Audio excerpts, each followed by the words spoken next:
ভালোবাসা হলো সুখের একটি ঠিকানা, যা খুঁজে পাওয়া সম্ভব, কিন্তু তার যোগ্য মানুষ পাওয়া ততটাই অসম্ভব।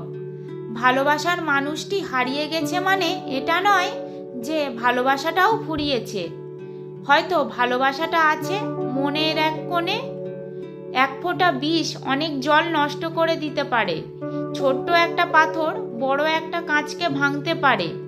ছোট্ট একটা মিথ্যা কথা পুরো জীবনটাই নষ্ট করে দিতে পারে।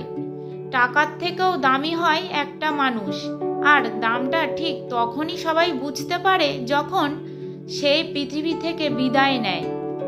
মুখে মধু আর মনে বিষ নিয়ে যারা ঘুরে বেড়ায় তারা কোনোদিন কারোর আপন হতে পারে না। ভালো সম্পর্ক তখনই তৈরি হয় যখন কেউ তোমার অতীতকে গ্রহণ করে, বর্তমানকে সমর্থন করে, তোমাকে ভালোবাসে আর ভবিষ্যতের জন্য উৎসাহ দেয়।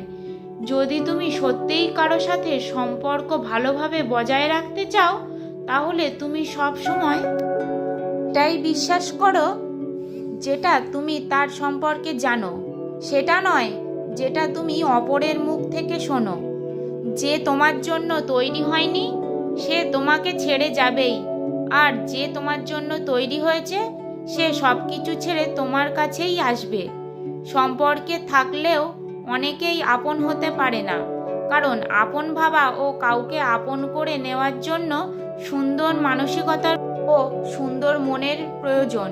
সেটা সবার মধ্যে থাকে না।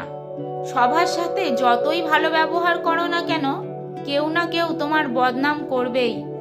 সব অপরাধের থেকে বড় অপরাধ হলো বিশ্বাসঘাতকতা, যার কোনো বিকল্প হয় না। যে আপনাকে পাত্তা দেবে না তাকে আপনিও পাত্তা দেবেন না, সে যত বড় বিখ্যাত মানুষ হোক না কেন। মনে রাখবেন, আপনার পৃথিবীতে আপনিই রাজা, আর যে আপনাকে আপন ভাববে তাকে আপনিও আপন করে নিন। ভগবান বলেছেন, তুমি জীবনে কতটা খুশি সেটা বড় কথা নয়, তোমার জন্য কতজন খুশি হয়েছে সেটাই বড় কথা। মায়া ত্যাগ করতে শেখো, দেখবে কষ্ট কমে যাবে। কারণ মায়া জিনিসটা নেশার চাইতেও খারাপ।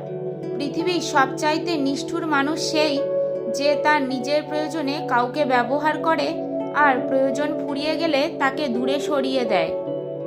বাবার বাড়িতে বায়না না মিটলে পুরো বাড়ি মাথায় তুলে রাখা মেয়েটাও শ্বশুর বাড়িতে গিয়ে পরিবারের সুখের জন্য ক্লান্ত হয়ে যায়। জীবনে কখনো স্ত্রীকে কাঁদিও না। মনে রাখবে, তোমার মুখে হাসি ফোটানোর জন্য সে নিজের বাবা মাকে ছেড়ে তোমার কাছে চলে এসেছে। আজকাল টাকা দিয়েও সম্মান কেনা যায়, সেটা ততদিন থাকে যতদিন তোমার টাকা থাকে। চোখের জলের কোনো রং নেই, তাই এই রাতের আঁধারের কান্না সকালে কেউ বুঝতে পারে না।